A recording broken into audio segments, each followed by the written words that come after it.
우리가 성장할 수 있는 환경, 긍정적인 환경에 몸을 맡길 수 없다면 적어도 부정적인 환경과 성장할 수 없는 환경에서는 벗어나야 하지 않을까요?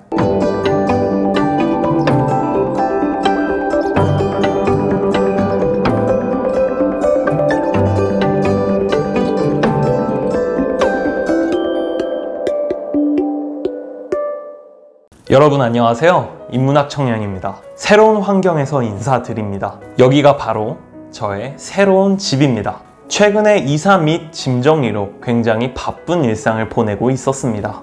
바쁜 일상을 보내고 제가 새로운 집에서 혼자 지내며 느끼는 점들을 오늘 말씀드리려 하는데요. 특히 지금 독립이 하고 싶지만 부득이하게도 가족들과 같이 지내는 분들이 보시면 좋을 것 같아요. 네, 맞습니다. 오늘은 본격 독립을 권장하는 영상입니다. 제가 이전 영상에서도 계속 말해왔지만 우리는 성장하기 위해서 홀로 설 줄 알아야 합니다. 하지만 요즘은 독립하기조차도 굉장히 어려워지고 있죠. 물론 제일 큰 이유는 경제적인 부분이겠지만 그 외에도 많은 어려움을 겪고 있습니다. 요즘은 캥거루족이라 하여 20대, 30대가 넘어서도 부모님의 경제적인 지원 아래에서 생활하시는 분들이 굉장히 많습니다. 관련 뉴스 하나를 보여드릴게요. 세대의 절반은 여전히 부모와 함께 사는 캥거루족인 것으로 나타났습니다. 취업은 하늘의 별 따기고 또 집값은 고공행진을 하다 보니까 홀로서기는 점점 더 어려워지고 있습니다. 김태민 기자입니다.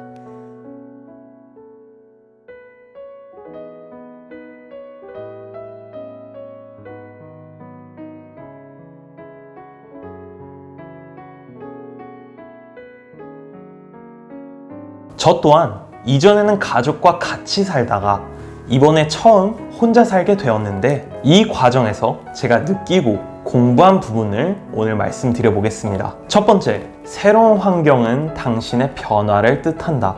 이제 새로운 집에서 지낸 지 어느덧 2주가 흘러가고 있습니다. 2주 동안 정말 작은 것부터 큰 것까지 집을 꾸미고 가꾸고 읽어나가면서 느낀 점은 내가 주체적으로 살고 있다는 느낌이었습니다. 이전에는 누군가의 영향력을 받으면서 살아왔잖아요. 그게 설령 가족이라도 말입니다. 타인에게 영향을 받는 환경에서는 나 자신이 굉장히 수동적으로 변할 가능성이 높습니다. 또한 타인에게서 긍정적인 영향을 받으면 정말 좋겠지만 부정적인 영향을 주는 사람의 근처에 있다면 하루빨리 벗어나는 게 맞다고 생각합니다. 누군가의 영향을 받지 않고 오로지 나만의 생각, 나만의 행동, 나만의 책임을 질 수 있는 것이 가장 큰 장점이라고 생각합니다. 이러한 환경의 변화가 기존의 자신의 모습에서는 다른 모습으로 비춰지기 시작합니다. 저도 이전과 다르게 청소를 더욱 열심히 하게 되고 알뜰하고 현명하게 소비하며 혼자만의 공간에서 그 누구의 방해도 받지 않고 공부하며 집중할 수 있는 환경을 만들어가는 것이죠.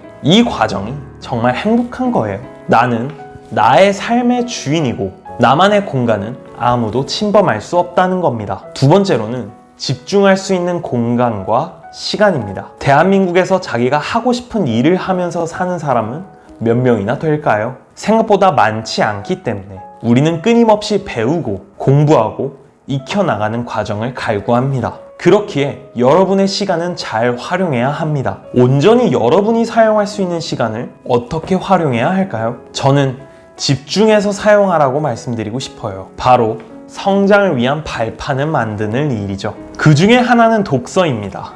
사실 저는 이 새로운 집에 책장을 들였을 때가 가장 기뻤어요. 집이 완전히 공부방 느낌으로 변했기 때문입니다. 그래서 책장 하나로 인테리어가 이렇게 바뀌는구나 싶더라고요. 새로운 책장 안에 제가 공부한 책들이 꽂혀 있는 걸 보면 왠지 모르게 기분이 좋아집니다. 여러분은 어떤 공간에 있나요? 꿈꾸는 자의 100가지 성공 코칭이라는 책을 쓴 저자 토머스 레너드는 이렇게 말했습니다. 날지 못하는 칠면조 사이에 있으면 독수리도 하늘에 날지 못한다 라는 유명한 말이 있습니다. 주위의 사람들이나 환경에 따라 하늘에 날 수도 있고 바닥을 길 수도 있다는 말이죠. 우리가 성장할 수 있는 환경, 긍정적인 환경에 몸을 맡길 수 없다면 적어도 부정적인 환경과 성장할 수 없는 환경에서는 벗어나야 하지 않을까요? 마지막 세 번째는 진정한 독립입니다. 독립이라는 단어는 한자 홀로 독자의 설립을 사용해서 독립이라 칭합니다. 풀이하자면 남의 힘을 빌리지 않고 홀로 선다는 의미이죠. 제가 처음 이사를 하던 날 아침 10시부터 새벽 1시까지 쉬지 않고 끊임없이 짐을 옮겼습니다. 단 한 명분의 짐을 옮기는데도 이렇게 많은 짐이 나올 수 있구나라는 걸 새삼 느끼면서 이삿짐 센터에서 일하시는 분들이 대단하다고 느껴지더라고요. 기존에 버려도 되는 짐들까지 가져와서 정리를 하는 과정인데, 여기서 저는 다시 한 번 더 생각했습니다.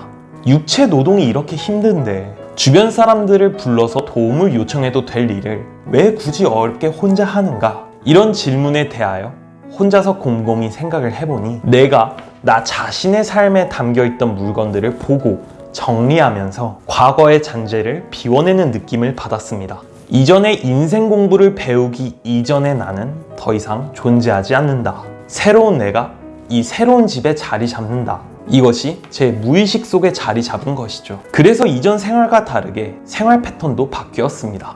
예전에는 아침에 누군가 깨워서 일어나고 방 정리도 안 하던 제가 이제는 스스로 일찍 일어나서 이불을 정리하고 깨끗한 생활을 유지하는 방법을 자연스레 몸에 익히게 되었습니다. 진정한 독립이란 과거의 나 자신을 비워내는 과정에 있습니다. 독립을 해서 혼자만의 환경을 만들어 나가는 과정은 결코 돈 문제로만 바라볼 수 없습니다. 여러분이 주체적으로 인생을 읽어 나가는 과정 중에서 그 중에 하나이니까 더욱 소중하고 중요한 것입니다. 혼자라고 해서 반드시 외롭지도 않고 누군가 곁에 있다고 하여 반드시 위로를 얻는 것도 아닙니다. 성장을 하기 위해서는 반드시 독립을 해야 한다는 점 꼭 잊지 마시길 바랍니다. 오늘 영상이 유익했다면 구독과 좋아요 한 번씩 눌러주세요. 그럼 전 다음에 더 좋은 영상으로 찾아뵙겠습니다. 끝까지 시청해주셔서 감사합니다.